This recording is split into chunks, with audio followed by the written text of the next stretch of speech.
recording. All right, guys, it's the 5th episode of Who the Heck Are We? So again, this is Claro Manzano, and again, joining me are the other three, of course, of the gang. Of course, we see each other on a weekly basis to give you our take on Philippine sports topics and beyond. So again, I'm joined by Claudio Perain, Lance Fernandez, and last but not the least, Sir Jay De La Cruz. So how's everyone been holding up in day I don't know? Ano yun, Jay? On the rocks. On the rocks na siya eh. Jay on the rocks this early. Yeah. This, we are in for a treat. Oh yeah, this is gonna be a good one, huh? This is gonna be fun. Pampasarap nga ng usapan eh.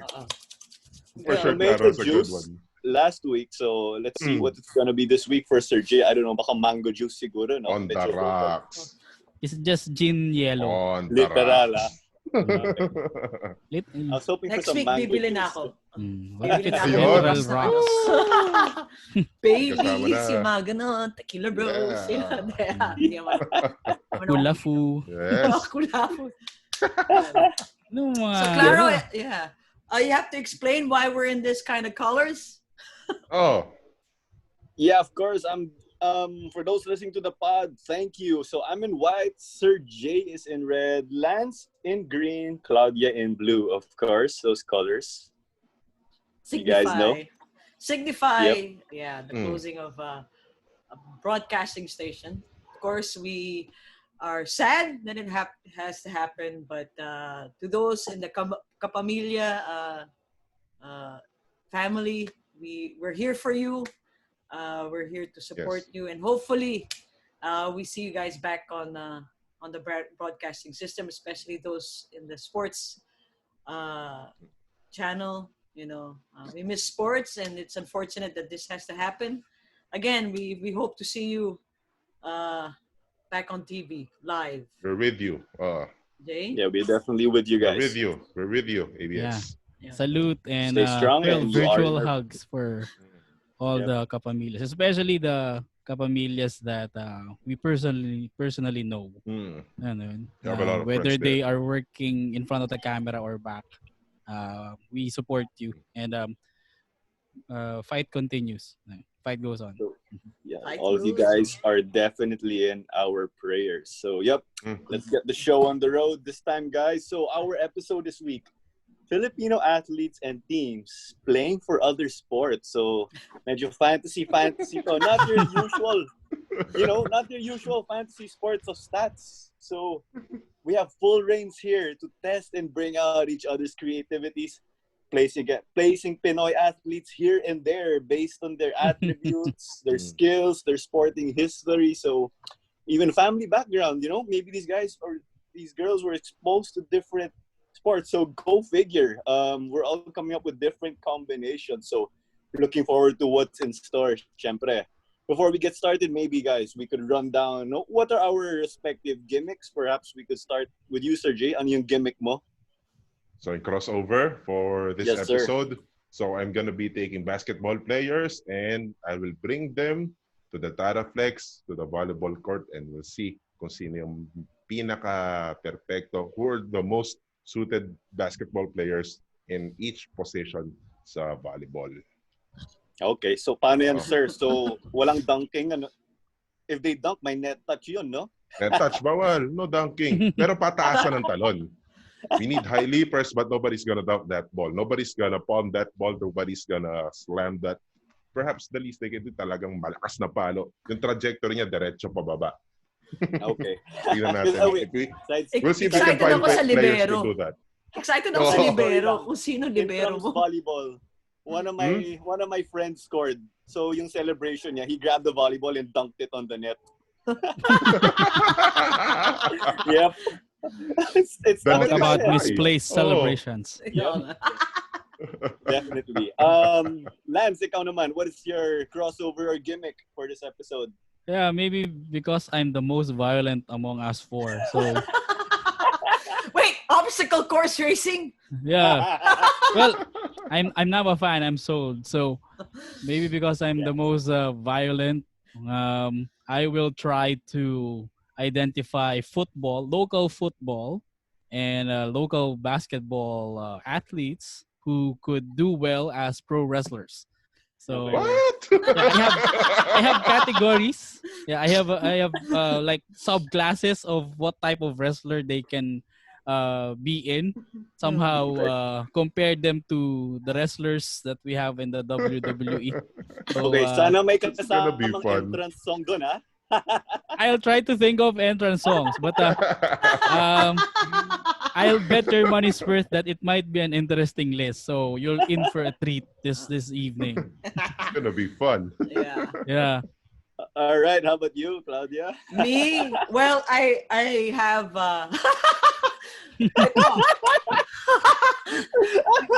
May intro pala, tumatawa na tayo. Kalarin mo! PBA players playing American Gridiron. But may konting twist ng konti. And then I did a bit of extra stuff like some Filipino athletes in athletics naman. So may pagka-serious naman tayo. So hindi Australian rules football yan NFL yan.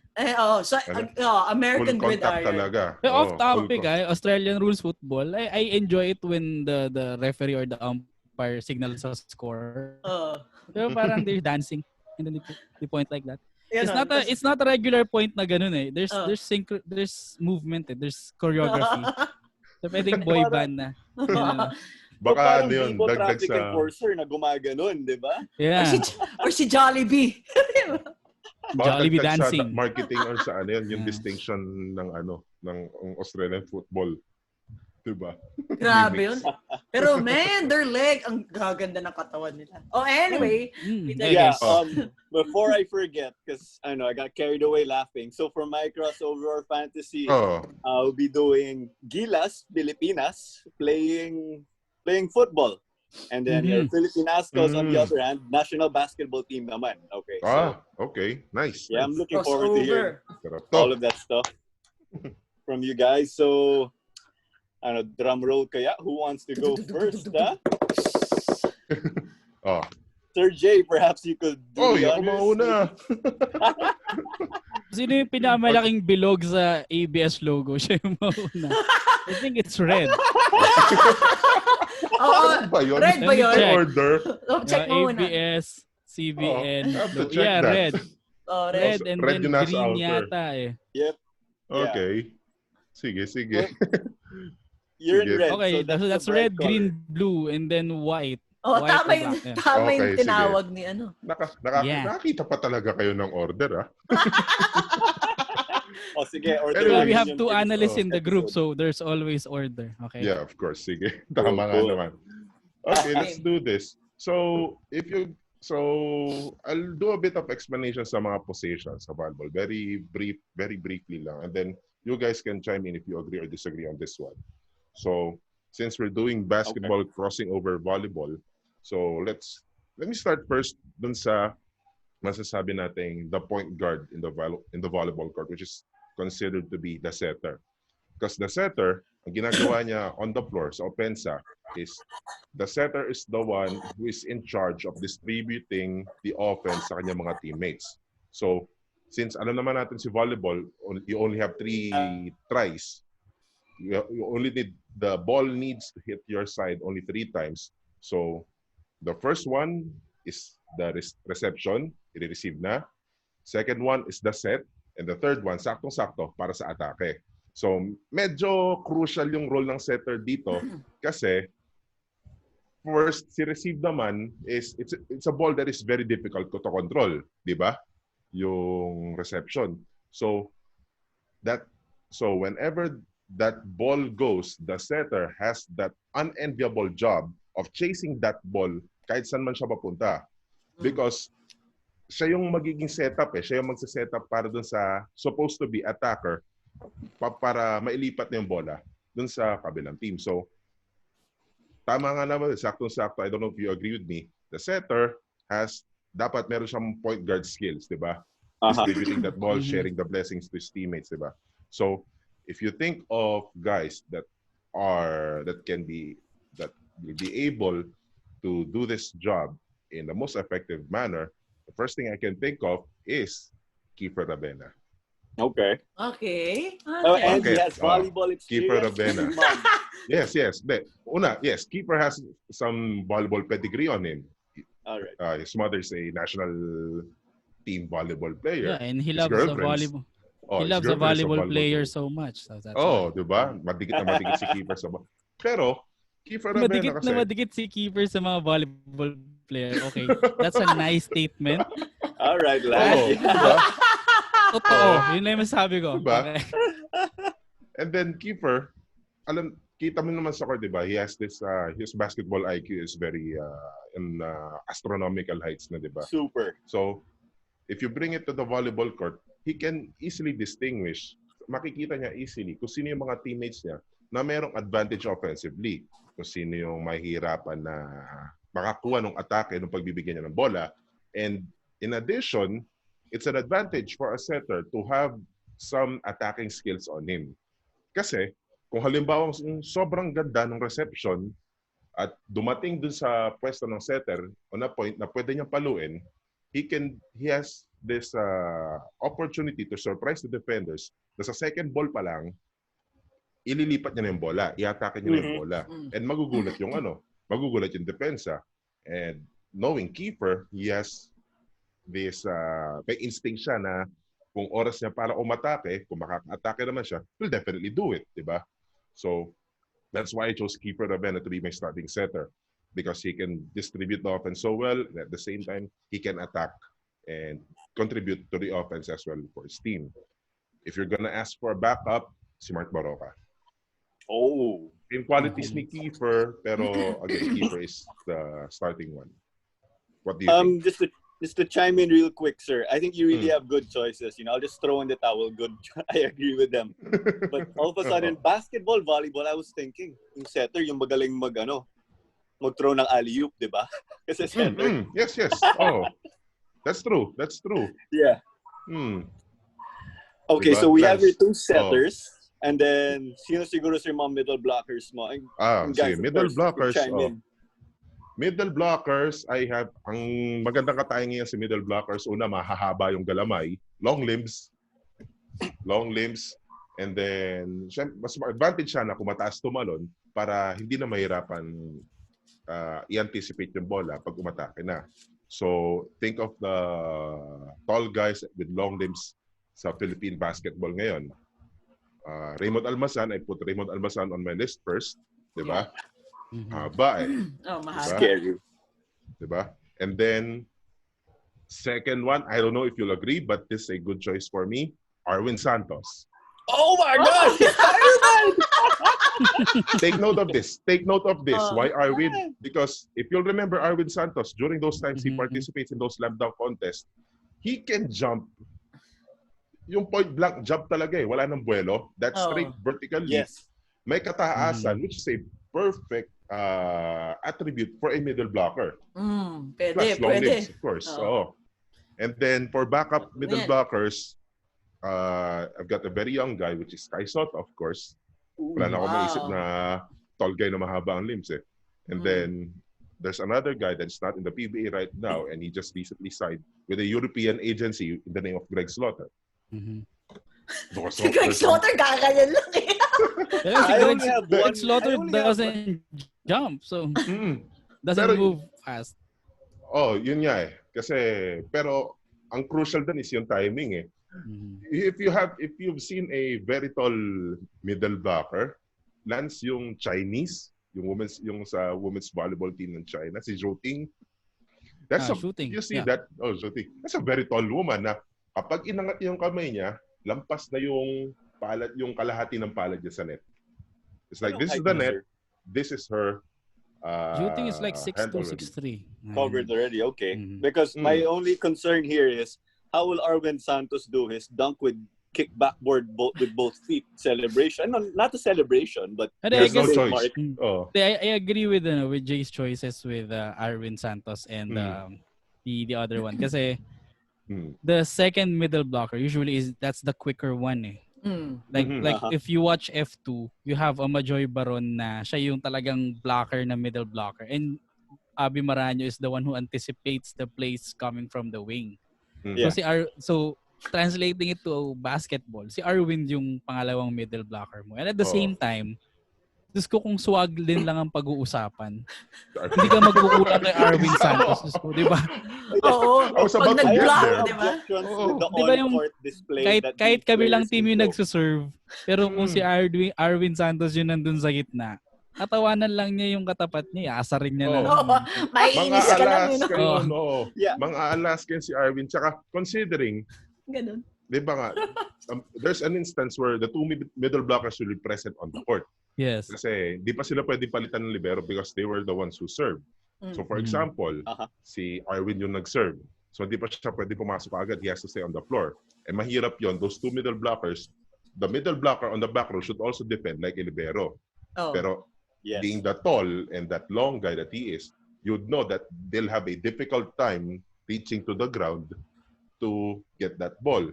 Pero knowing Arwind Santos, hindi siya mahirapan doon. Medyo may flexible naman yung mama eh. Diba? Too much for being your friendly neighborhood Spider-Man eh. Well, going back, I have no problems with the on-court and reasoning of Sergey. I just don't know, as a fan, how will I see his kick backboard celebration? Yun lang. Ban na yun sa PBA? Wala na yun. Yun nga eh. Oo nga, may sa fine. PBA yun. Bawal na yun. Siguro he can do it. He can do it once they win the game. Yun na yun. Doon siya mismo sa net. Sumabi siya sa neto. Sa net. After the two teams meet again after the game at center court, that's the time that he can climb in the net and do the Spider-Man pose. Correct. Maglabitin siya doon sa bleachers ng Pinoil. During the game. Huwag siya. Marami siyang pagsasabitan doon, but not during the game. Yun lang yung ano doon. Pero good pick, Arwind Santos. Good pick si Arwind. Actually, hindi ko naisip yung Yeah. That's the creativity there of Sergey, of course. How about the rest of your team? Sige, tuloy ko na. Outside hitters. Outside hitters, they're usually the wing attackers. So, sila yung nagiging source ng puntos ng isang volleyball team. So, you would expect that these outside hitters are the high leapers, the strong hitters, and not only that, they're the ones who are the crafty hitters na kung halimbawang they send 3 blockers in the face of those outside hitters, they'll be able to get that ball over and score a point. So hindi lang palakasan to, pautakan din. So for my outside hitters, I put 3, having a difficult time getting a 4th one. Baka kayo magdagdag. My outside hitters are Troy Rosario, which volleyball player talaga siya. He was a volleyball player. And his sister is a volleyball player, si CJ. Gabe Norwood, naturally. Naturally. And I think you'll be shocked on this one. Scotty Thompson. Actually, it's like I'm shocked and at the same time I'm not. Nakikita ko yung logic behind the choice na si Scotty. Well, may leap naman talaga si Scotty Thompson eh. So, bigay natin sa kanya yun. Pero, nakikita ko yung logic na beyond the attacking, you need somebody who can stabilize the reception. Yes, tama yun. The power might not be in question eh. The power might be in question.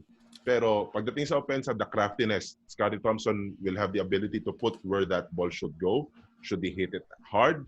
Should he hit it off the blockers para lumabas where there's no coverage? Or should he just drop the ball kung saan wala rin coverage sa likod and tatambal ang bola sa floor?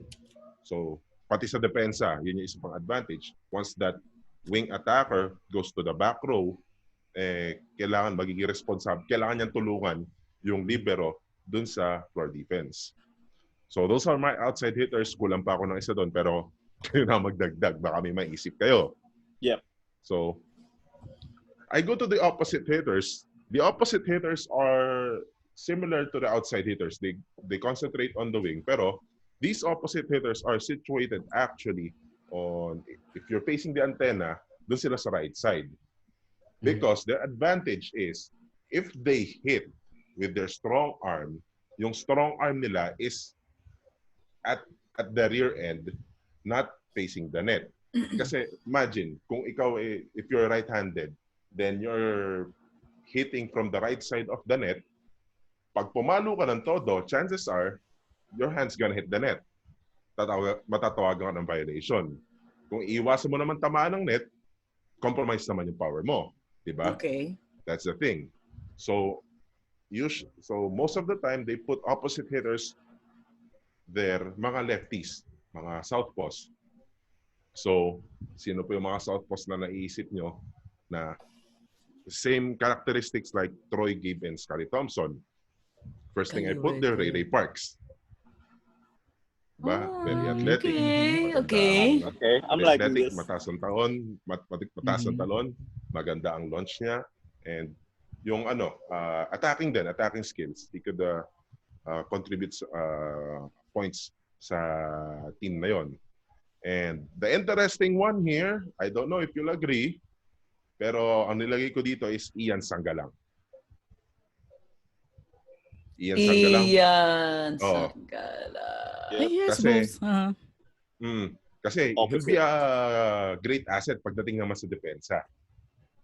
Which is something I think ang magiging, for lack of a better term, weakness ni Ray Parks, or something the opposing team could take advantage of. Okay. Ang aatakin nila, ang target na magiging target ng atake ng kalaban, baka si Ray Parks. So if you put a taller opposite hitter there, mahaba din, I think we'll go with Ian. Just imagine a blocking wall of Greg Slaughter and then Ian Sangalang. Yun, try scoring. Oo, no entry talaga yun. Oh. Eto, I here's think may libero ka pa, sir. Yes. He's the 7th person on the floor sa volleyball court. Plus the libero. The libero is yung masasabi natin defensive specialist. Ito naman siya. Defensive. Ito naman ako. So libero, ang asahan mong gagawin niya is for defense. Siya yung magmamap dun sa sahig ng Taraflex.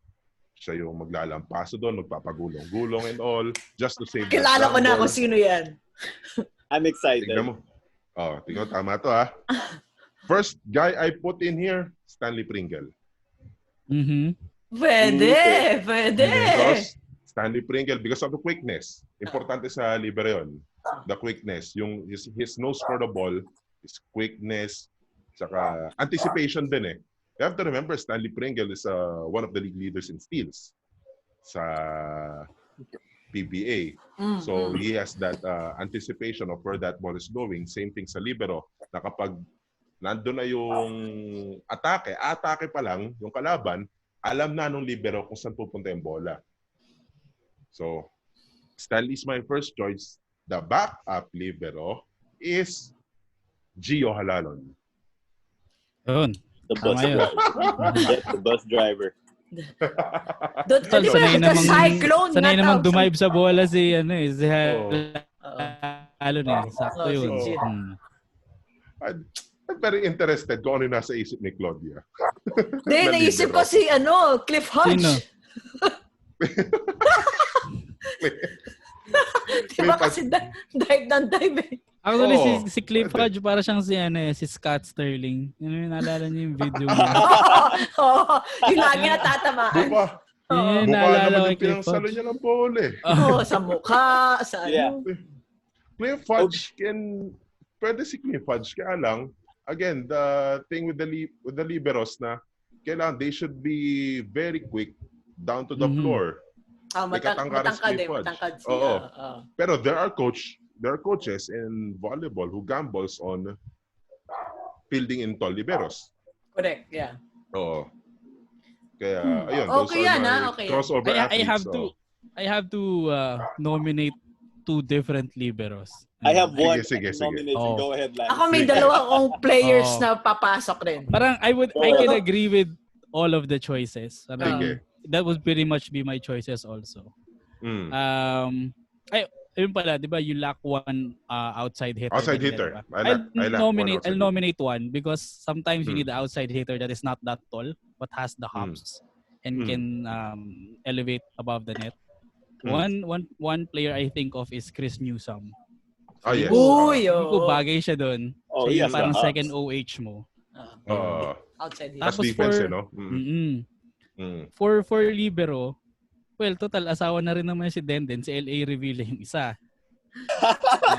By association. By association. So, Count the things. and height also. Height. Height. Activity yun ni Lance, di ba? Parang if you, parang, what, who's the best person to get tips from but your asawa. Wife? Asawa. Exactly. So, syempre, dahil, na rin tayo sa theme ng height, si Anjo Karam sana yung pangalawa. Okay, sige. Mapunta tayo doon. If you're gonna put in either Anjo Karam or L.A. Revilla, sino alisin mo doon sa lineup? Sino ngayon? Si Pringle tsaka si ano? Pringle tsaka si Gio. Si Pringle. More Pringle. Yes. That's how we do it. Kasi si Gio halalo cat quick eh. Ipapasok ko. Kung may papasok kayo sa lineup, you have to pick one. Oldies to Go ahead. I'll put Ives Dignadice. Okay. Di ba? Mahaba.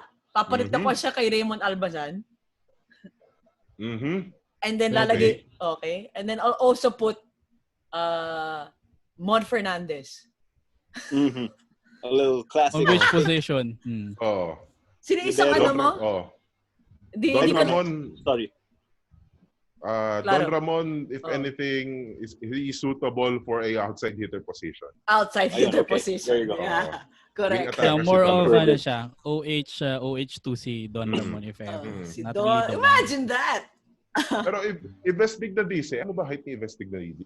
6'4", 6'3", 6'4". Mga ganyan. 6'4". Pero defensive person pa.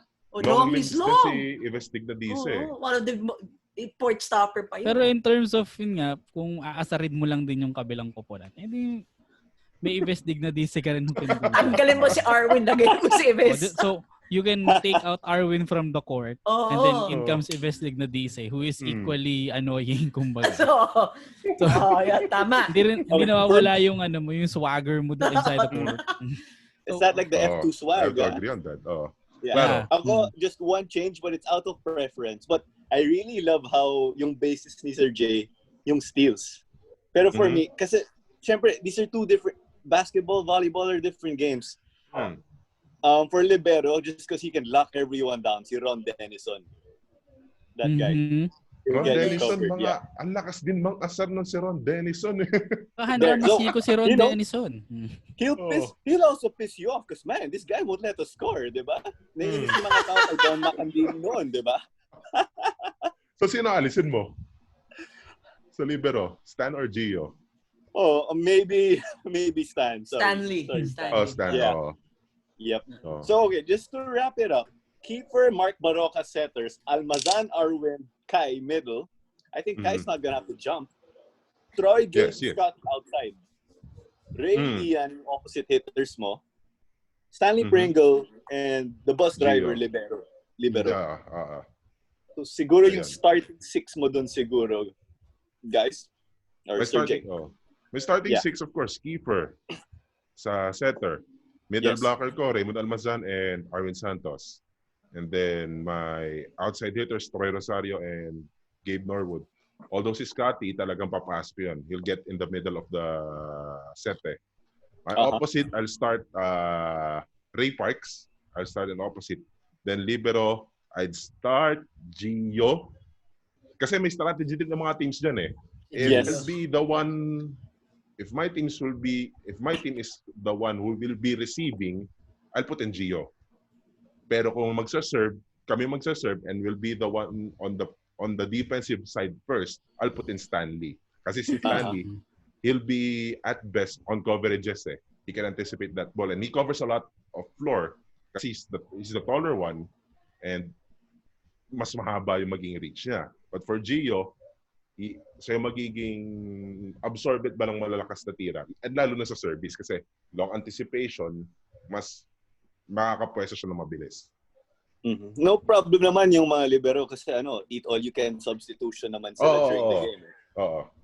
So yun yung doon, yun yung sistema doon. Yep. So I guess the best pick among them all because this player can do so much from the list of J.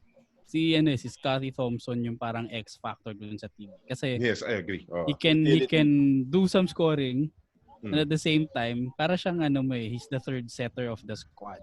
Kasi he can also facilitate the play. So siya yung parang magiging gadget player. Kaya nga hindi ko siya i-start because if my first six would not be, or one of my first six will not be performing o masama ang gising nila, I'd put in Scotty.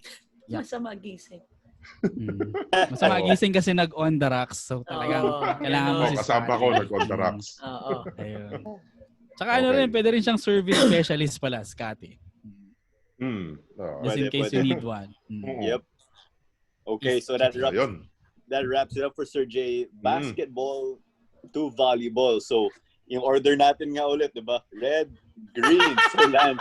Green, you're up. Parang gusto ko maiwan si Lance Talaga? Iba yung niya Wrestling yun Iba yan Okay, let's get the entrance. Pwede tayo mag-swap ng order if you want to. So, swap tayo. Gusto mo? I think, swap muna tayo. Sige. I'm in favor of swapping. Swapping tayo. Okay, so ako naman. So, I'll be from PBA, right, to NFL, right? So, start ko muna with my defense. So, I had a bit of strategy ko is I took the 80s, 90s, and the current players. So, mahaba yung broad ang aking choices. Okay? So, I'll start muna with my defense. No?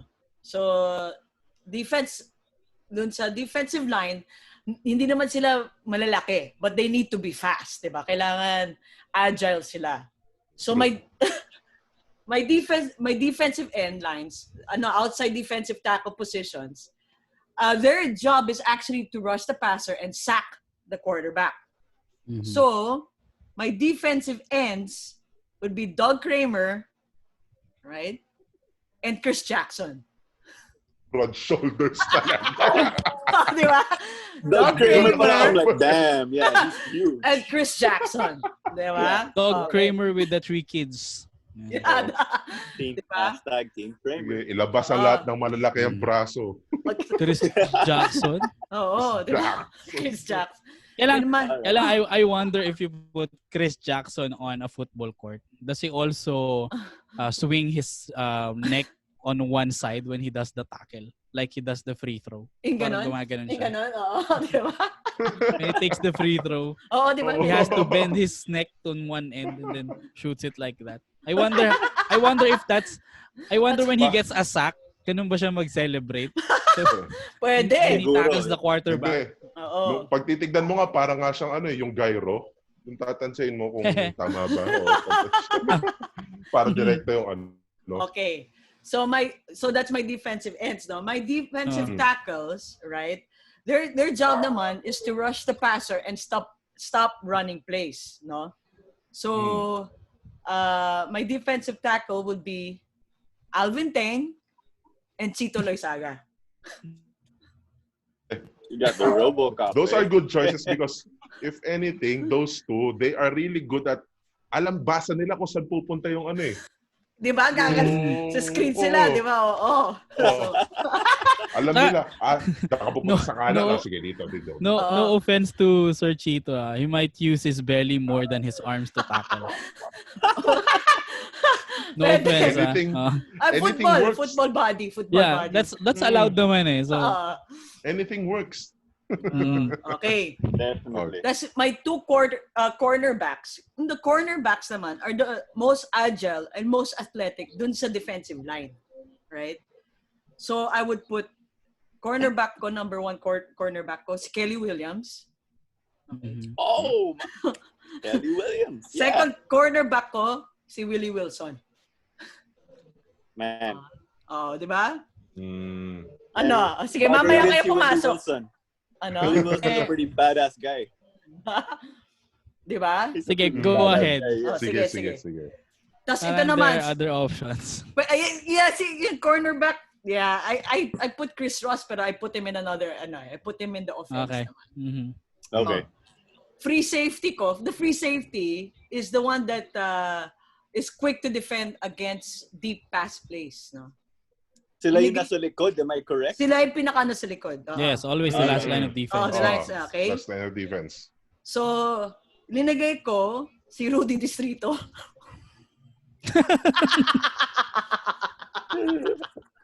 Hindi na defense yun eh. Wait, wala pa. Hindi pa ako tapos. Alright. Okay. Kahit siya lang yung safety mo, okay na. Ito, strong safety ko. From basketball to volleyball, strong safety ko, Gabe Norwood. Okay. Okay. Yep. Okay. Mm-hmm. Steve Arm, di naman Steve Arm gagawin ni Rudy Distrito. Lalo na ito yung nakakatakot niyan eh. If you're an offensive player kunwari and your defensive guy is Distrito, you'll be scared catching the ball mid-air. Kasi may lalabas at nailalabas na paa. Di pa ako tapos sa defense. Okay. Meron pa. Okay. Middle linebacker is the position themselves toward the center. Mark Pingris. Mm-hmm. Yes. Outside linebacker ko, dalawang outside linebacker ko. Ricky Relosa, Yoyo Villamin. Bruce Brothers, ha? Oh. Yan, kaka-an-eternity of basketball nyo. Ayan, mga choices natin. Lumalabas ang edad. There's one more thing eh. Kasi yan yung defensive lineup ni Claudia eh, no? Tapos yung Makinonian player, yun yung merong credentials eh. Gumawa ng mga ganung bagay. Meron silang track record. May track record sa basketball court. Take note, basketball court, hindi gridiron na. Imagine that. Pero syempre pwede namang i-translate yun kasi legal naman sa football yung yung ibang chop sa basketball. So, diba? Isipin mo, lacking lacking shoulders to. They're gonna have the time of their lives. Diba? Si Ricky Relosa. Pero ang MVP talaga nung defense na yan si Rudy Distrito. Pero go over the list. Si special teams. Mamaya na ako sa special teams. Yeah, alright. Okay, offense, medyo mababait yung mga tao ko. Okay. May 2 wide receivers. Danny Siegel, Samboy Lim. Okay. Yeah. Wide receiver, they're the ones that they catch the ball, diba? From that catch long passes. Long pass, yeah. It's easier to know. It's easier to know offense, diba? Running back ko, Chris Ross. Second running back ko, Johnny Abarrientos. I will agree on that. I will agree on that. Diba? Tama. I will agree on that. Quarterback. Mamaya na si quarterback. That would be very interesting. Sorry, I missed it. Anong position ni Johnny A? Running back. Running back. Okay. Magagaling umiwas. Di ba? My tight end, Rudy Hatfield. Yes. That's a good choice. I'd rather put Rudy Hatfield on offense rather on defense. Left tackle. Remember, Rudy Hatfield can wrestle. Also. Ito na yung mga nasa harap ha. Ito yung mga nasa harap ha. Nasa harap. Offensive line. Offensive line natin to. Offensive line. Let's go. My left tackle, Nolly the Tank Loxin. Right tackle ko, Dorian Peña. Diba? Wait, para baligtad. Kasi Dorian Peña. Kaliwete si Dorian. Kaliwete, tama. Pwede silang kabaliktad. Tama. Left guard ko, God rest his soul, Chris Bolado. Solid protection for the quarterback. no one's entering when you have Chris Bolado. Right guard ko, Bol Belga. Diba? Okay, in the team, I'm gonna throw in the towel. Wait. I'm not saying. Wait, ito pa. My center, Bonel Balingit. Akala ko may iwan siya because of that lineup eh. Tama nga naman yun. Nandun si Bonel. And he's on the center one. I have to jumble the offensive lineup. Pero I'll let you finish with your roster. Ayun. Tapos na ako sa offensive line ko. Pero si Bonel Balingit is my center. Okay. Now for my playing special behind teams. center. Special teams muna. Okay. Special teams ko, ano na to, I went to football na. Medyo okay naman sila. My punter and my kickers are Phil Younghusband and James Younghusband. Okay? Tech, di ba? Long snapper ko, Neil Etheridge. Yeah, makes sense. Okay. Nice. Gunner ko, Sheffy Kalindong. Di ba? Yeah. Di ba? Yep. Yeah, Gunner is usually the fastest guy on special team. So makes sense. Sheffy Kalindong, yun. So in defensive line ko, hinanap ko lahat. I looked for all the ones na yung may yung mananakit rather mag-foul. Mga ano nga, ang pagkakaintindi sa foul, no blood, no foul. Oo. Lalo sa football. Ay, quarterback ko pala. Quarterback? Kung siya quarterback? Robert Jaworski. Okay, sige. Yes, diba? Kasi pa lang, panalo na. He's a tall point guard and he can pass. Marunong pumasa yon. Diba he used to do that, diba? From court, from one end to another, the inbound pass. Those are the things na naisip ko sa quarterback. Those guys have the ability to throw outlet passes. Correct. Kaya nga nung narinig ko si Bo Belga, because Bo Belga is so used to delivering those outlet passes. Yeah, he can do it. Yes. JR Kenyahan. Pero mabibigat sila. Pero for a quarterback, isipin mo kung parating na sila, yung mga linebacker, medyo mabagal si Bo. Mabagal. Yun nga. Mabagal. May kabagalan. Tapos kung na-injure si Jawo, linigay ko si Hector Calma. Yeah, nice choice. Short passes. Hindi ma-injure si Jawo. Knowing Joe, hindi ma-injure. Jaworski will be a quarterback, so he'll last forever in the game. He'll last forever. Like how he lasted pretty long with his basketball career, like playing coach. Especially with the good, with the good O-line, he can play up until his 50s, 60s, yan. Kung O-line mo, Bonel Balingit. Diba? Although may contention ako sa O-line. So you placed Noli Locsin sa left tackle. I actually have Noli Locsin at center. I have Bonel Balingit at left tackle kasi usually the left tackle is the one handling the best pass rusher of the defense. So usually walang sack. The left tackle is the biggest of the offensive line. So kung lagay mo si Bonel Balingit yan and somebody is rushing, nobody can really enter. Ang center kasi, mas malawak pa yung niya, yung line of protection niya. Kung talaga lalagay mo sa dalawang magkabilang gilid, is yung mga talagang pinakamalala. Actually, itulak lang niya yun, okay na eh. Tapos kaya patawanin lang niya, okay na yung O-line nila. Isa pang doon, yung magaling mamalakang. Yung magbibigay ng yung pag nagbigay ng skill. Kaya nga, magandang choice si Belga na doon din sa kabilang pwede rin si Bo Belga on the other end because you know how Bo Belga gives his screen. Balakang muna. I don't know how he gets away with it, diba? Hindi siya solid screen either Belga or Bonel Balingit sa left tackle. And then I'll put Noli Locsin sa center kasi usually the center, malaki siyang guy pero he still has to have the reflexes kasi once you snap, you have to block somebody. So kailangan malaki siya at the same time mabilis din. So parang dun sa options, si Noli Locsin yung the quickest of them and then he has the bulk also to stop the defender. Tama. Pwede. Inline si switch ko lang. Anyone idadagdag nyo or hindi, Rudy Distrito. Rudy Distrito. Free safety yun, Free safety pa? Okay na. Kasi isipin mo, playing coach pa si Jaworski, so anong sabihin niya kay Distrito sa depensa? Oo nga, di ba? Di ba? Yung pala panalo na Rudy Distrito.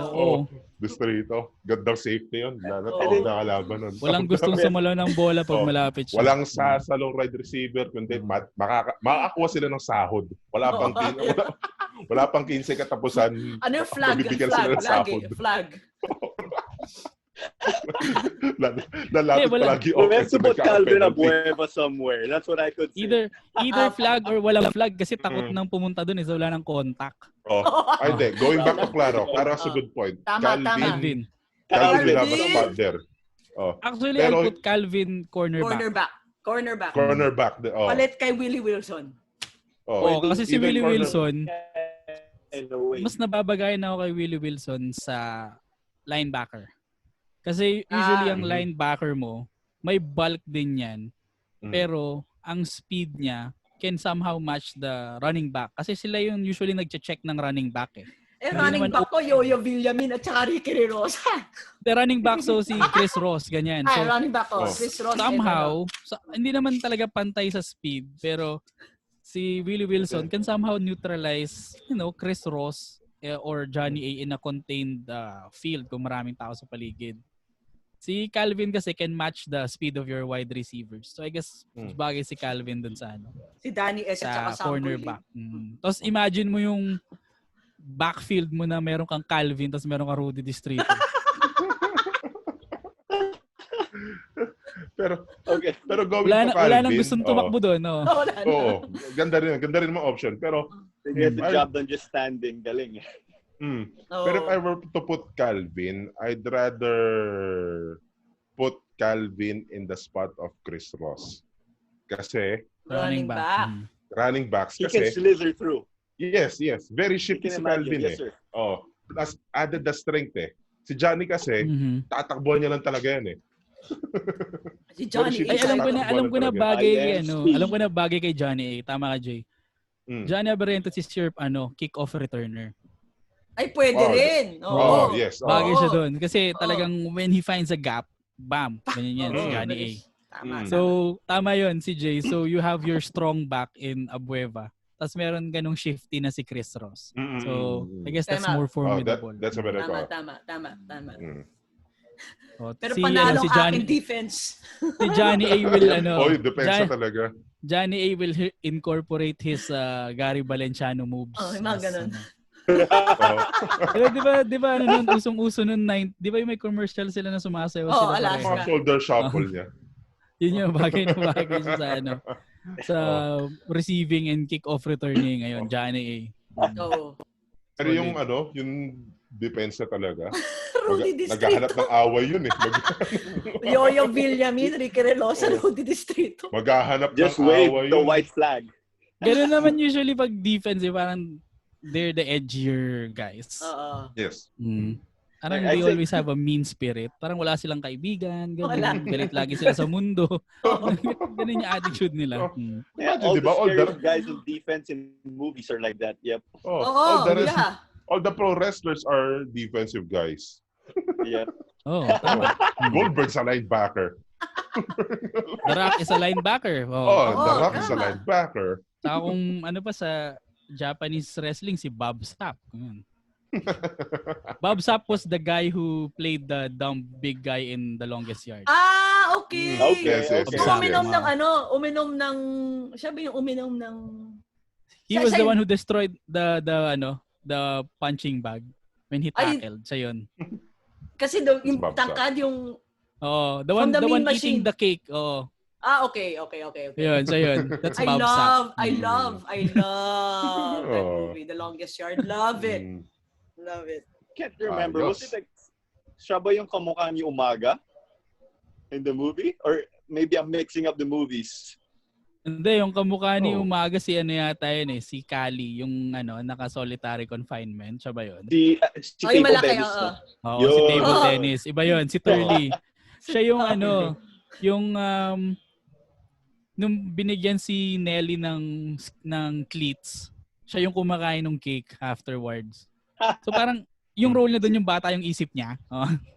Siya yung I broke it at Yocho. Yun siya ba yung uminom yung African American, di ba? Yeah. Yes. Yeah. Yung uminom siya pero dito sa mata niya nilagay yung siya yun. That's Bob Sapp. Yun, real name niya is Bob Sapp. So he was a defensive guy also. Yeah, he played professional, di ba? Played professionally. Tapos yun nga, nag-transition din siya, jumping again to what Jay said, na defensive guy siya nung naglaro siya ng football. And then, found luck being a pro wrestler in Japan. Yun. Wow. Speaking of pro wrestling, ayan na. Yep. Yeah, before we get to pro wrestling. Ako na susunod. Okay. Wait, for the listeners, can we recap, Claudia, really quick? This roster of yours? My scary roster? Yeah, but okay. Before we get to wrestling, I guess, Okay. So my cornerback, my defensive corner, my original cornerback, Willie Wilson. Right? My Willie Wilson and Kelly Williams, my cornerback. My defensive ends is Doug Kramer and Chris Jackson. This defensive tackle 1, Chito Loizaga. Defensive tackle 2, Alvin Teng. Okay? Free safety, the destroyer, Rudy Distrito. Strong safety. End of story. Strong safety, pinakamabait na PBA player sa buong mundo, Gabe Norwood. Outside linebacker ko. Yeah. Outside linebacker, Yoyo Villamin and Ricky Relosa. Middle linebacker is si Mark Pingris. For offense naman, wide receiver is Danny Siegel and Samboy Lim. My 2 running backs is Chris Ross and Johnny Abarientos. My tight end is Rudy Hatfield. My left tackle is Noli Locsin. Right tackle, Dorian Peña. Left guard, Chris Polado. Right guard, Bo Belga. Center ko is Bonel Balingit. But isi-switch daw natin si Noli Locsin and Bonel Balingit. So, magiging center ko ngayon is Noli Locsin and then left tackle ko si Bonel Balingit. And then my quarterback is the legend, Robert Sonny Jaworski. Perfect. Ending with perfect choice yun. And Jaworski. Yeah, and then my saktong-sakto. diba? Special team ko, punter Phil Younghusband, my kicker James Younghusband, long snapper ko Neil Etheridge, my gunner is Cheffy Kalindong. Okay. Yeah. Chief Kalindong to wrap things up. Yes. Let's go wrestling, Lance. Before jumping into wrestling, yun, siguro if I can add somebody in the O-line, parang replacement, reserve. Let's not forget, Joel Duwalan. Yun, I was thinking of him. The Let's not forget. Wasn't he called the refrigerator or something? El Aparador. El Aparador. Refrigerator. Pag natin kakalimutan si Joel Duwalan. Ayan. El Aparador. El Aparador. Okay. Good choices. So, go ahead, Lance. For wrestling, well, unlike volleyball and American football, there's really no criteria. Parang it's character-based ang wrestling. Pro wrestling. Okay. So, if I were to build my wrestling stable, kunwari, Philippine, WWE, ganyan. So, I will sign up an entire roster of wrestlers. So, medyo marami to. So, I will not have long explanations. These are the people that I would choose. Okay? So, I'll start with the football guys. Sometimes, and as always, you always have Japanese wrestlers in your stable. It's a staple. There's always a Japanese wrestler. So Onaki, I would Tajiri. I would put Odawara and Minigishi already. So that's 2. Ayun, tag team. Tag team yun. It's like an Orient Express. Orient Express. Kaya ganyan. Si Orient Express, tag team din ni dati nila Taka Michinoko and I forget the other one. So parang Orient Express, so they're both Japanese. For some reason, you always have Japanese wrestlers in any stable, be it the WWE, kung ano man. Laging may Japanese wrestler. Oo. So why not put... the sushi conveyor. Why? Or the Tokyo connection. Anyway. So why not have Odawara and Minigishi as your Japanese wrestlers? Okay. And then... It's the mist like Tajiri. Yeah. Tama, di ba? So they're gonna be the high flyers and the ones they're the high flyers. So May cape yun. Sila yung yung entrance team pa lang nila. They're already running and jumping from the top rope. So sila yun. Sila yan. Yes. Yung rockers, di ba nalaro yung rockers? Rumble. Party Jannetty and Marty Jannetty, yeah. Shawn Michaels. Shawn Michaels and Marty Jannetty. So you have your Japanese wrestlers. Sakto, di ba? Mga stiff kickers. Stiff kickers yan. Tapos yan? Yes. Ang DDT nila is always they always spinning DDT, not the DDT like Randy Orton na simple lang. So sila para silang Rey Mysterio. May ikot, may buwelo. Oo. Yan sila. Oo. You always have to have those in your stable. Oo. Tapos, syempre, if you have protagonists, you should have antagonists. Okay? So sa football, out of all the players that I've been thinking, you always have to have a heel. Heel is the term for kontrabida. All right. And I guess, I don't know, for some reason, I always find ways to hate this player. Not necessarily unlike. Football player, football. Yeah. So I'd put Gilmar as my heel. Gilmar Fernandez. Yep. For some reason, parang you always find you're a fan, di ba? Pero parang with this packaging, parang you always find a reason to hate him, and it doesn't take much. It doesn't make much. It doesn't take much for him to take you off. Yung pagkaka-package sa kanya, not against nothing against Gilmore, pero parang he's best suited as a kontrabida. Okay. Parang he'll thrive. Typecasted as a kontrabida. He'll thrive as a kontrabida. Parang if you remember the wrestler MVP before in WWE. Oh, MVP. Parang ganun yung nakikita ko kay Gilmar. Yung parang athlete na brash. Tapos yun ang packaging niya. So you need to have a heel, Gilmar. Okay? And then of course, if you have heel, you have baby faces, yung mga bida. So I have 3. And for some reason, ito naman yung mga player na I can't find any reason to hate. Parang siguro out of biases or whatnot. Of course, the Younghusband brothers, so tag team. Tag team sila. So kung meron kang Japanese connection, meron kang Younghusband. Yan. So yan ang British connection. Tag team na yon na eventually down the line mag-aaway din sila. Mag-aaway. Tapos ano Tapos mag-solo flight. Maghihiwalay, tapos maglalaban sila, ganyan. Tapos sasama nila sa storya yung nanay para magbate, ganyan. And they all reconcile. James Younghusband went to Ceres on his own, and then he picked up 2 titles. Wala na si Phil by then, and normally those 2 guys played together. Yeah. May storyo pa. Siyempre, kung meron kang foreigners, dapat you have local.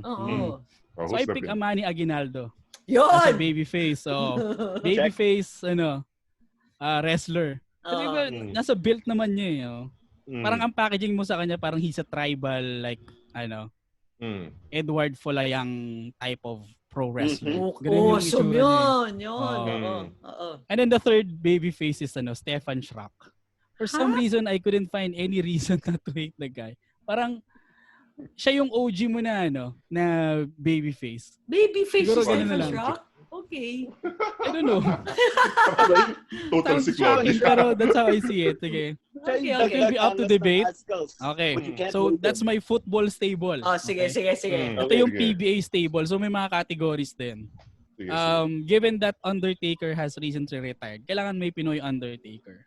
And I guess this is the best person to imitate. All right. And no effort. It's Junmar Fajardo. You knew it. And he plays the role. Yeah, plays the role. Movement, the number of words that he speaks, the hair. Height, the hair. So, entire package. So, meron ka ng Pinoy Undertaker. Kasi mo yung belting, and then Junmar walks out with the cape, and then the big hat, the bagay. And if then when anything, he speaks, konti lang. And if anything, kung napanood yung mga documentary si Undertaker, the people get to know his real side talaga, na yung kinatatakutan ng mga bata na akala mo patay na, kumukuha ng mga kaluluwa, grabe manakot. But his real side, yung talaga napakabait niya mama, very generous. Yun nga Parang Junmar. Something very similar then. Something very similar kay Junmar. It's a perfect comparison. Tapos yung dialogue, di ba, usually Undertaker's dialogue is just rest in peace. Di ba very Junmar? Natural. The modulation and the number of words. Very Junmar. Okay naman yung uncle ko. Nandun sa Cebu. Yung mama ko, yung papa ko. Ayaw nila kasing lumalaban ako sa court. Anyway. Yun. Imagine Junmar putting that eyeliner. Sige. Imagine Junmar doing what Undertaker does when he flips his eyeballs. Oh my God. Oh, man. Moving on. So you have your Undertaker. And then you have to have your pretty boy wrestlers. May lagi yan may pretty boy wrestlers kayo. So may pretty boy wrestlers, I have two. Chris Porter and Chris Banchero. Alam mo yun, yung there for the ladies. Ganun. Nice body. Can just attract the for the ladies ganyan or yun na yung role nila pero hindi sila yung parang mga ganyan Chris Masters or mga Val Venus mga ganun yung role nila. Kunin sila ni Theodore Long. Alam mo yun, they're just a body because they're attractive, they're in the pero in terms of wrestling skill wala talaga. Tas bawal yung mukha. Oo. So in a way medyo heel sila kasi they can package themselves na bawal mong baragin yung mukha ko kasi pogi ako. Chris Porter, Chris Banchero, may pretty boy wrestlers. Okay. So kung may pretty boy wrestlers ka, meron ka ring wrestlers na handang makipagbasagan ng mukha. Ayan. So meron akong tatlo. Si Kelly Nabong, si Cliff Hodge, tsaka si Calvin Abueva. So ito yung mga mga siguro hardcore wrestlers, mga hardcore dirt guy wrestlers. Guys. So, ito yun. Si Kelly Nabong, no doubt. May record din. Would be afraid to get disqualified. Yep. And then, pwede nga silang stable tatlo Pwede silang one team lang And then si Calvin. And then Cliff Hodge. Yan yung mga handa talagang makipagsuntukan Okay. Bukuha ng mga steel chair. Pretty boy wrestlers and then yung mga handa makipagbasagan ng mukha. Tapos may high flyers ka rin dapat. So may two high flyers is Justin Melton and Gio Halalon. So para lang silang si Odawara and Minegishi but Filipino version. So pwede silang opening match the Japanese versus the Filipino. Tapos high flying lang talaga. Puro top rope. Puro drop kick, puro stunts, puro somersault, ganyan. Tapos yung yung Pinoy typecast, yung parang how do I call it? Parang indigenous kumbaga na wrestler. Yung Pinoy blood wrestler. I have 3. So si Reynel Hugnatan yung isa, si Raul Soyud, saka si Vic Manuel. So para silang si Manny Aguinaldo. Man, di ba? So I think it's the tattoo of Hugnatan that sells it for him in this group. And the six-pack. Imagine ilang taon na siya, 40 plus, but he still has a great body. Yep. So yun, yung mga Vic sila Manuel, yung local. question na yun. Vic Manuel, tapos si Raul Soyud. Kasi parang, ewan ko, you must have someone from a Yengyao team Tapos parang siya yung nakikita ko, si Raul Soyud. Manager na lang si Yengyao. Manager na si Yengyao. Siya yung parang si Yengyao yung parang nila, Paul Bearer. Paul Heyman. Yung Paul Heyman. Oh my gosh. Which is a nice comparison because they both speak a lot of words. So they're so good with the microphone. And they could sell the wrestlers talaga. And they could sell, Yep. Tapos yung mga so you have the Pinoy wrestlers, so to speak. And then you have to have the big body wrestlers. So Big Bo show, Belga, I have 5. So Bo Belga, Norbert Torres. Well, this is not a big body, the next one, pero maskulado. Harvey Carey. He has the packaging of a wrestler. Actually, pwede si Para siyang Bobby Lashley. Bobby Lashley style. Si Chris Javier, yung isa. Okay, yep. Chris Javier. And last but not the least, tatawid ako sa MPBL, si Shaq Taganas. Ayun! Taganas. Baby Shaq. Baby Shaq. Yung mga big guy ko. Si Kinyahan, iniisip ko, pero tama na itong 5 Si Kinyahan kasi medyo mabait pa for my, for my preference. Pero si Xavier, May ire-replace ako kay Chris Javier. Baka Sige. magustuhan mo to. Go ahead, Jackson Javier. Corpus. Pwede. Pwedeng heel yun si Jackson Corpus. Jackson Corpus. Pwedeng ilagay kasama nila Calvin Abueva yun. Yung mga marunong lang talaga mang-inis ng kalaban. Sila yan. Pero nice choice. Jackson Corpus. Tapos, alam mo yun, you have to hate someone, a wrestler na may kulay ang buhok. Diba? Parang it's hard to like someone na iba yung kulay ang buhok. Parang automatic yun na parang kontrabida. Okay. Okay. Ako nag-iisip ako. Last category. Sige. Last category is the OGs. Seriously. The old guys. So ito yung mga parang Ric Flair mo. Woo! Yung mga medyo matatanda ng wrestler. Okay. So I limited it to 5. Okay. So of course, Rudy Distrito, no doubt. Oh my gosh! Okay. The best! Getting up there like Rudy Distrito as a wrestler, no question. Okay. Disqualification. Number 2 is Abby King. Abby King. He will just punish you. He will just punish you physically. Okay. Number 3 yung number 3 yung pasimpleng wrestler lang, yung tahimik pero magaling manakit, si Wilmer Ong. Pangatlo. Diba? Siya nga yung originator ng balakang screen eh. Bakit ko naisip si Wilmer Ong? Kasi hindi ko makakalimutan yung laro nila against Santa Lucia. Parang he entered the game and then after like 1 minute, he already had 3 fouls. And he did his best. He did his best na talagang pinipigilan sila. It just so happened na he was doing beyond legal. Kaya 3 foul na yung nakuha niya. Sa kanya ko unang nakita yung balakang screen eh. O diba? Bagay na bagay.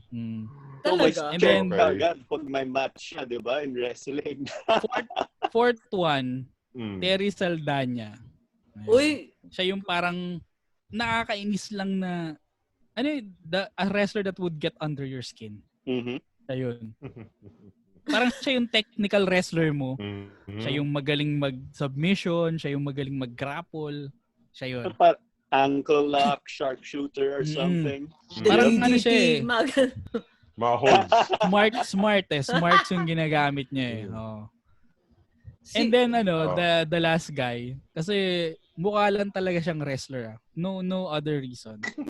I know he's a good guy, pero mukha lang talaga siyang wrestler. Si Jun Marzan. Jun Marzan. Oh my gosh. Ang tagal na no. Diba? There are people na di ba? Bawal nga daw maging judgmental, pero being judgmental with his looks, bagay na bagay siyang ilagay sa loob ng wrestling ring, di ba? With that face and then with that physique. Ang daming ganun. Perfect casting na si Jun Marzan. Pero, I don't know, medyo edgy yung face niya kaya siya yung naisip ko. Si Jun Marzan. Yun. So, yun ang wrestling stable ko. So, if you would like to add yun, feel free. May tanong ako. Kailangan mo dagdagan to. Because there's such a thing in wrestling as enhancement guys or enhancement talent. Yung role nila, they will let themselves be beaten up so bad by a wrestler that the company or the promotion is trying to build up. Halimbawa, kung bagong dating si Brock Lesnar, sino yung mga inuupakan niya? Yung mga hindi kilalang wrestlers, mga local wrestlers. Tapos all those really skinny guys yung mga that is half the size of Brock Lesnar.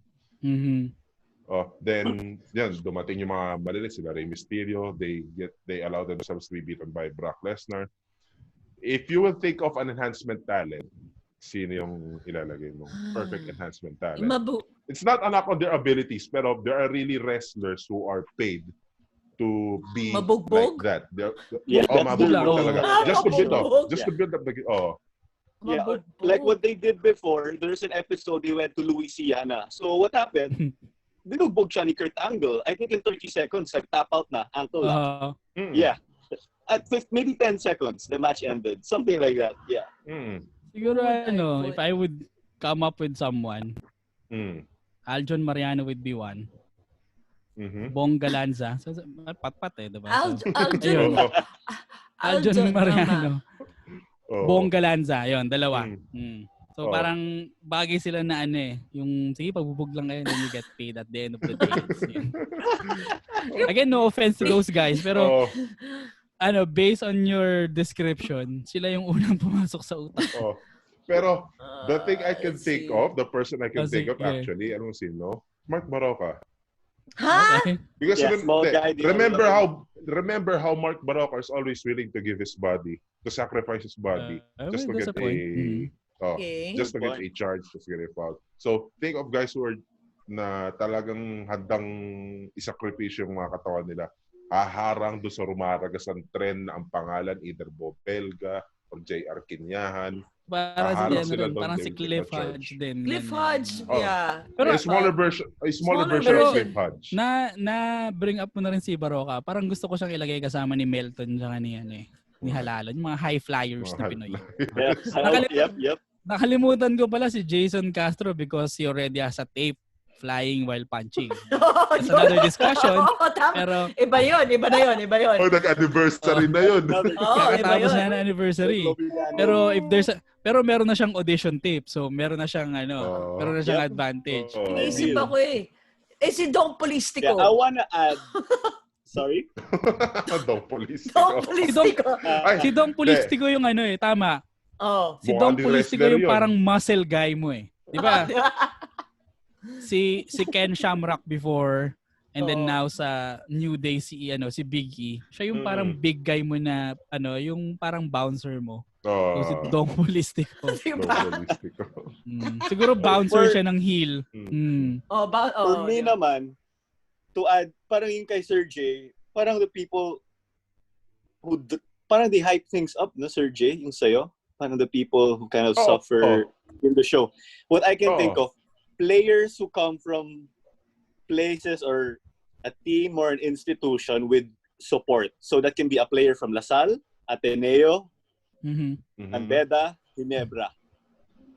So halimbawa, may road show yung wrestling, depends where you go. So meron kang hakot ng crowd, ganun.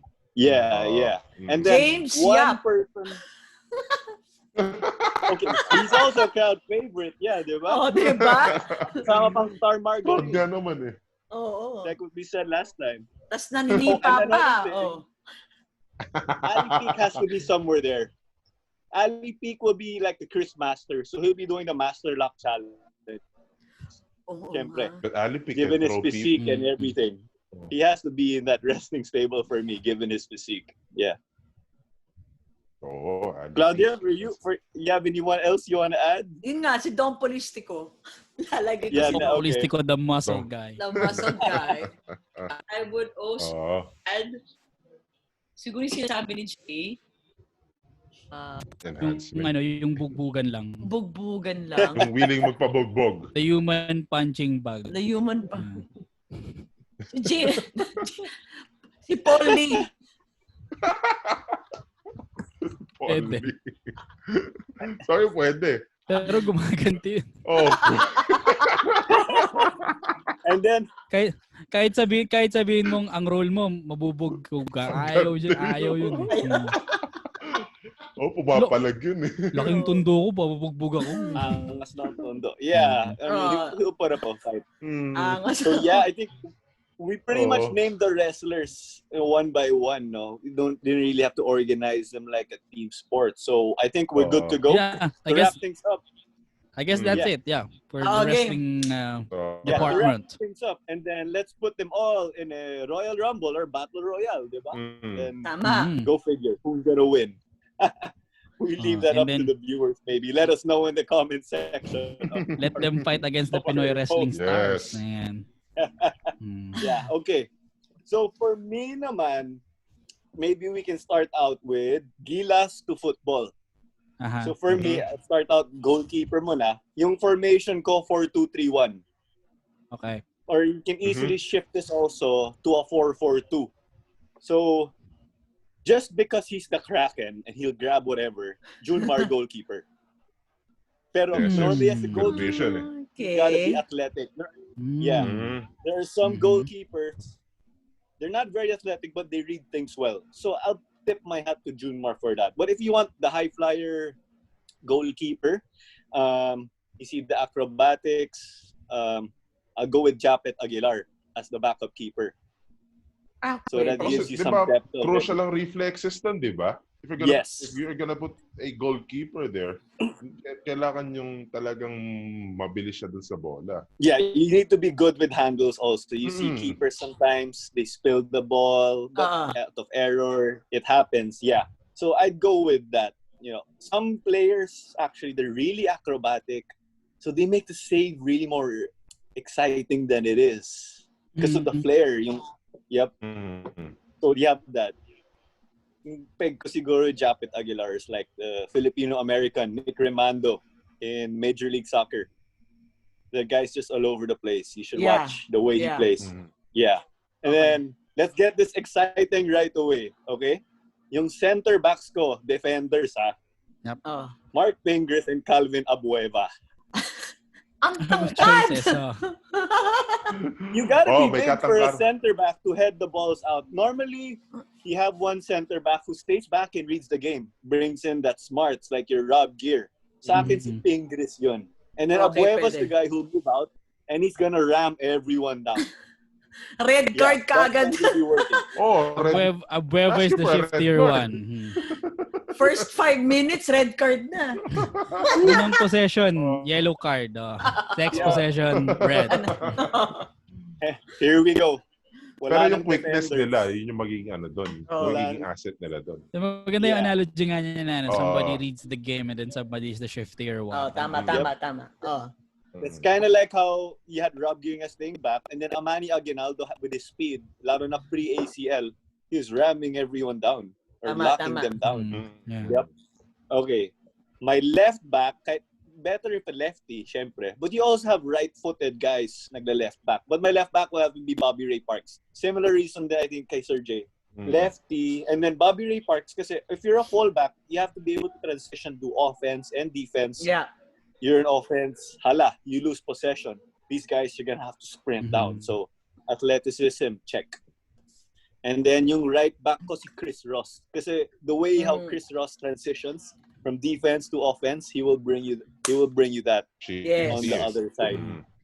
And then my central midfielders, ito yung dalawa sa 4-2-3-1. One will be the holding, one will be your playmaker. Yung holding ko si Gabe because of his smarts. Okay. But Gabe is the type of player, he can play center back din. Kung gusto mo, Calvin Abueva, pwede rin mag-holding mid. Yung peg niya, Jason De Jong. With what Lance said, picking up cards. Physical. Physical. Yeah. But collecting bodies. Yeah. So, ayan. They bring that physicality, but I'll go with Gabe because of his smarts. Central midfielder will have to be Jimmy Alapag. With the way he reads the game. Pwede. And then he'll bang you in those clutch goals. Peg, Chris Greatwich. Chris Greatwich should score a lot, but he scored important goals. I agree. Okay, I agree with that. Okay. I agree too. Okay, next. Attacking mid. So, these guys score. These guys also do a bit of the central midfielder, my dribbling. He did suit up for the Philippines, so we can count him. And again, this is a crossover doing our fantasy, right? I'll put Jordan Clarkson because of the way he was scoring. And, as your putting the ball as my attacking mid. Attack mid. Yeah, because as the attacking mid, he'll dribble, he'll be able to attract so much attention. Parang Javier Patino. May resume na din with scoring. Yes. And at then, saka, you can take advantage yung pwesto ni Jordan Clarkson. He could either go to the left or he could go to the right, diba? Yes. Parang may freedom sila. Kasi sila yung gitna sa 3 in the 4-2-3-1. They can take up the space. That's who help the other striker. Okay, so yung striker, I listed 2. I'll go with the more, less dramatic choice mana, Kiefer. Of course. Kiefer can score, but I kind of struggled actually here in being able to pick striker. My other choice for striker, just because he was the leading scorer of Gilas ever since he came, Andre Blatch, with his physique. What? He'll just back everyone down. Yeah. There was an NBA lineup And yung gimmick ng tao, he put Dirk Nowitzki at striker because his fadeaway is unstoppable. Andre Blatch, he was the Kareem Abdul-Jabbar in the CBA score. This is just based because of basketball. Wait. But for me in this go ahead. Sorry. Go ahead. Just for me, just being able to put it in the hole with the way you see him play basketball, scorer type, especially in college, I'd go with Kiefer in that situation. Yeah. Mm-hmm. So there's Kiefer, there's a toss up with Blatch, but yeah, that's how you see it, no? Okay. He might be too tall, honestly, to play basketball, but let's just go with height to smart. He's gonna win those headers. Yeah. Si Andre, you guys can help me out. Ano yan? Pre-China World Cup? Or yung fit? Andre Blatch ba yan na Wizards? Or Andre Blatch na China? Andre Blatch 2014 World Cup. na overweight or China. Overweight or Andre Blatch World Cup qualifiers. Okay. Let's go with Andre Blatch, Spain. 2014 World Cup. 2014. Yeah, he was doing all the scorer stuff. Yeah, I know. Yeah, he was a big man doing guard things that got mixed, mixed feedback from people. But yeah, I'll just put him. The guy's he's our leading scorer. Okay. I get the point, especially for the headers. Just the headers. But honestly, if you're 7 feet, he might be too tall to play football in this situation. But not Peter Crouch was tall. He's about 6'6", maybe. Tall. Yeah. 6'6". Oh, Crouch was tall. Yeah. So 2 options for you guys. And yeah, Crouch, it's like the header king. Throw it to him. Go for it. Yeah. Okay, my subs din naman. I came up with some quick subs. Chris Chu at center mid. He was also playmaking, kind of the all-around guy with his brain. JV Casio attacking mid because he'd be scoring also consistently for them, for Gilas back in the day. Pwede rin, parang goalkeeper na rin kasi big man siya eh. Goalkeeper. Kuya Marcos.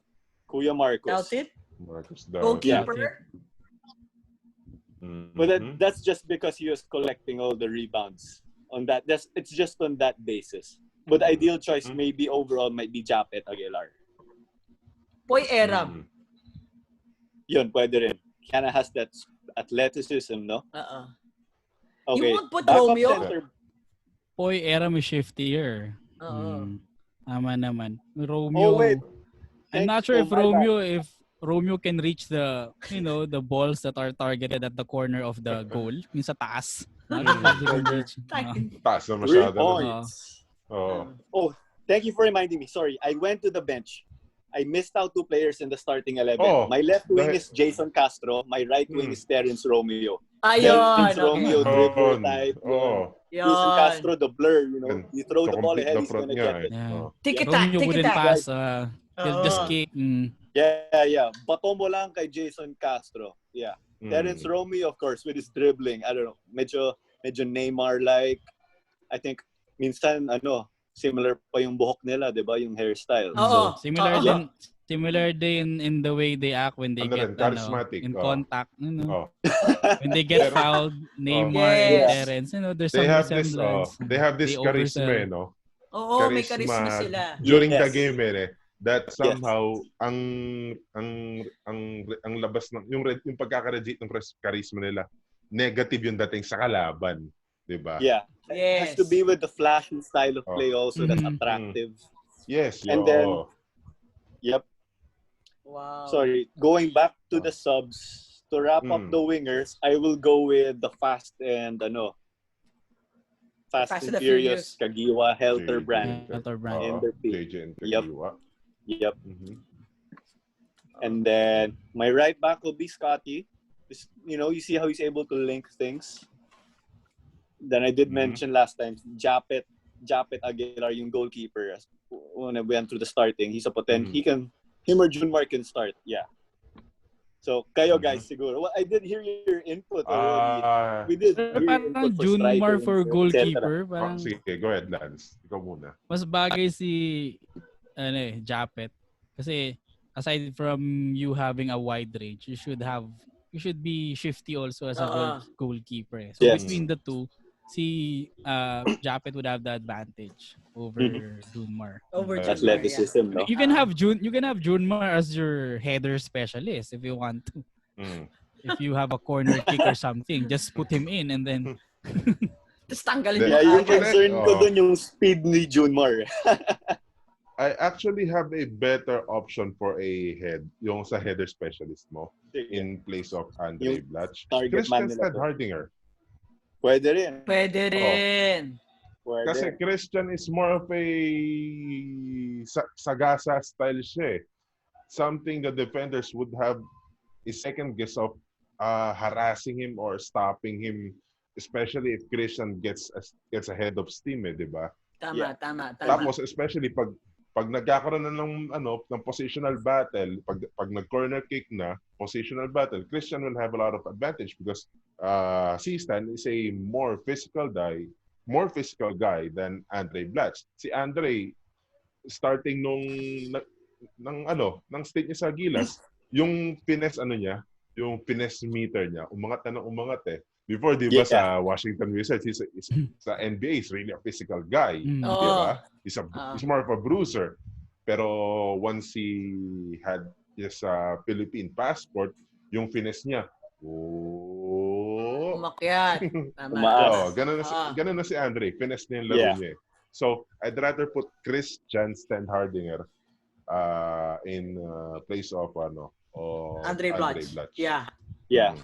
Now that you mentioned, parang yung peg niya doon kasi also Stan Hardinger, he'll be winning those high balls off the throw-in. Off the throw-in, the throw-ins pa, yes. Tsaka mabilis and he's fast. Yep, yes, speed. Fast and strong. And isa pa, he's hard to stop because kahit a little nudge, yung mukhang off-balance na siya, pero he'll maintain that control for whatever reason. Diba? Yeah. The way he plays, he's out of control. He's like a freight train. Pero for whatever reason, he still manages to maintain possession, get that ball up, and get an end one. Parang lagi siyang, akala mo yung parang lagi siyang maagawan ng bola, pero for some reason, he finds a way. O kala mo siya madaling agawan di ba? Diba? Parang hindi mo dribble. Score.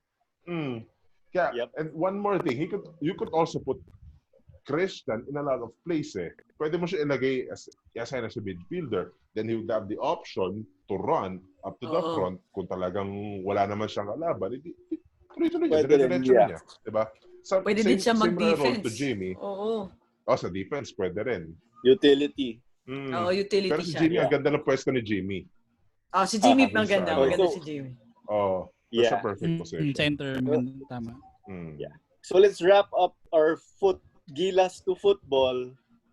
So let's go with Japet goalkeeper, Bobby Ray Parks left back, Pingris Abueva, your dynamic central defenders, Chris Ross right back, Castro and the bro, Terence Romeo, yung wingers. Yep. Alapag center mid, Gabe holding mid, Clarkson attacking, striker, okay, Stan Hardinger. Yung subs ayun, Chris Chu center mid, Casio attacking, Belga center back, wingers, Kagiwa, Helterbrand, especially in their peak, right back, Scotty, and I think Junmar gets relegated to the bench. I think we still let's put Kuya Marcos there, okay? Junmar is the manager. Para naman tinakta natin si Junmar. Claudia, yung regarding such choices, Junmar, I think really Junmar has a position din eh. We might be missing a thing here. We can find something, yeah. For football, bagal eh. Si Junmar nasa developmental team pa siya sa ngayon. Developmental out of those team players. Okay, it would take more seasoning for him to dislodge any of those players already in the lineup because that's a formidable lineup already. Yes. So nothing against the capability of Junmar, pero it's just hard to find the spot for him. Given the players that you already have. Putting him in football or finding a spot was honestly kind of tough, I can say. Yeah.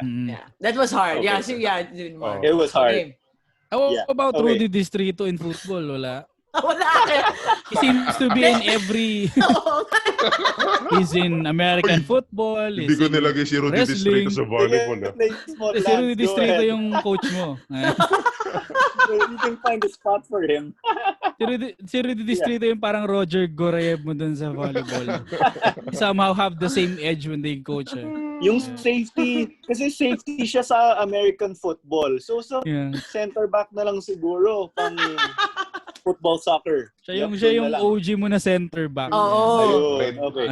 Red card din yun eh. 9 versus 11. Tama lang, kung na red card na si Calvin, edi you're down to 10 men nga pala. 9 versus 11 na yan. And then may suspension the other game. So the following game, it's Distrito who will play. Yep. Yeah. And then you're down to 10 men again, so it's a bueva again. So meron siyang... May sub yung lagi. Yung Ali Borromeo. But Ali Borromeo doesn't get cards. Just something to note siguro, no? Like, gets out. Okay. Yeah. Okay. Ito naman. Azkals crossed over in this fantasy to basketball. Okay. So I thought of, if I'm correct, the tallest Azkal I heard of is Juan Higuerado. So centro. Ali Borromeo, because of his physique, you put him at power forward. And then this one is a bit tough, but my peg here is kind of like a ball dominant guy, you know, LeBron. Stephen Schrock will be at small forward. Okay yun. I like, Good Yeah. choice. Good Yeah. choice. Good choice. And then your shooting guard,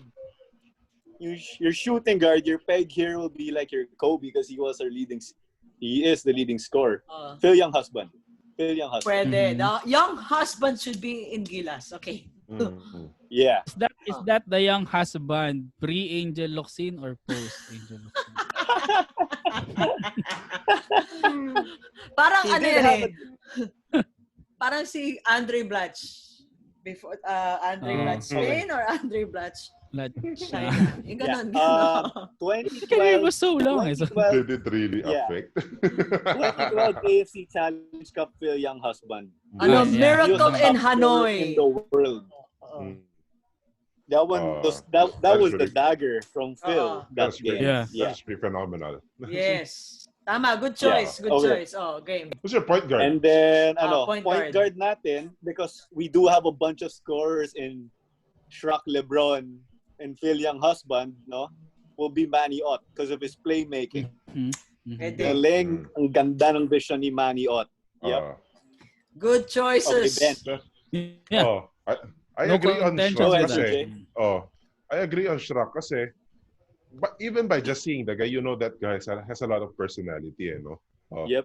Off the court, he can attract a lot of fans. Tapos during the game, he is something like similar to Terence. Pinag-usapan natin kanina, Terence Romeo or Neymar, that they have this certain kind of charisma that can rub negatively doon sa mga kalaban eh. So, Schrock can attract unnecessary attention from the defense that would give some advantage dun sa offense dun sa team na yun eh, di ba? Kahit wala pang ginagawa si Shiraki, di ba? Because you know what he can do. Oh, yes. Peg niya parang Jordan LeBron eh. Yeah. For some reason, everything flows through him. I mean, with Ceres. Yes, so, correct. Translate that to basketball, parang he's always involved in your sets. Even though na not a lack on his game, but he's very readable and somehow stoppable naman siya kahit pa paano. He's not really that unstoppable. Hindi pa siya unstoppable mode eh. There are a lot of guys na there are a lot of guys that are na mas mahirap pa pigilan. But again, yun nga, wala pa siyang ginagawa. Wala pang ginagawa si Stephen Schrock. Naalog na yung kalaban. Knowing his capability kasi, parang he would be the perfect decoy. He's capable of taking over the game. He's capable of taking over the game. Pero he can let the other guys like Younghusband and Girado and Ali take over if needed be. So. Your bench. Anong bench mo, Paro? Okay, bench.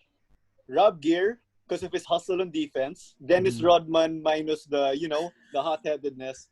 Then OJ Porteria, he's gonna be like your Skip to my Lou Gilbert Arenas because of his handles. And then of course you put in of course homegrown boy Joven Bidik. Medyo I like him. Siya ng konti. Scottie Pippen. And then you'll have to put Angel Guirado. Some say he looks like Luis Scola. Okay, power forward. He has the height, he scores. Parang stretch form mo siya. And then Patrick Reichelt. Reichelt, he's like your combo guard. You know, he's a winger. Sometimes he'll make plays from the wing. Sometimes they put him up front as striker. So yeah, that's pretty much it, guys. Reichelt is a nice choice because he always seems to have a chip on his shoulder. I mean, you always see him take off. Reichelt. Reichelt, yeah. Pero lagi siyang agitated. Yeah, he brings in that flair. No. Yeah, that is some energy that you can use din eh, no? Kung halimbawang Sorry, Gorgie. Yeah. Sino yung Scottie Thompson mo? Oh no, Joven Bidik will be like your Scottie Pippen. Good choice. Yeah. Good choice. Pippen. Bidik, yeah. Yeah. Sometimes they underrate him, but he contributes. Galing, good choice. With Azkals also. Yeah. So yeah, that's pretty much it, guys. That does it, nonetheless, for our crossover podcast, diving into Philippine sports fantasies for people who are somewhat involved in sport, but not quite, sharing their opinion here. Because then again, who the heck are we? Oh, guys, yeah. See you next week. It took longer than I thought.